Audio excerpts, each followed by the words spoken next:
My name is Danny, and this is my aha moment. And I remember the day that I stopped to see Jim and Nancy at their home in a Cleveland, Ohio suburb, just to pass out a calendar and see how they were doing. I kept in touch off and on. I got into the Christmas season. And I can remember coming into the office actually the day after New Year's. Lily, the office manager, said, "Danny, it's Nancy on the phone. She needs to talk to you." "Danny," she said, "Jim passed away over Christmas. I need you to come out to the house."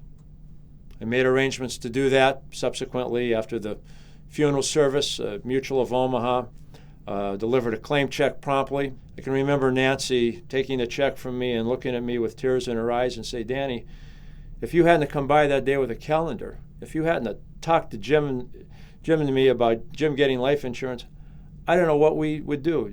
If it wasn't for you and if it wasn't for Mutual of Omaha, Danny, I wouldn't be able to keep this house.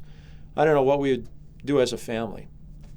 And I can remember having tears, well up in my eyes. And, I was taken aback. I didn't expect Nancy to say that. It was a very emotional moment. I don't know if everybody's going to say yes when I recommend life insurance, but I'm going to do my darndest to make the right recommendation. And the worst they can do is say no. But I'm never going to leave a family like, my dad left us. And I know he loved us, but he just didn't have any life insurance. And I'm always going to tell the story to folks about Jim and Nancy and how maybe by an act of fate or by a greater power, I pulled into their driveway that day just to give them a calendar. And it's just a remarkable experience that just has kind of stuck with me over the years.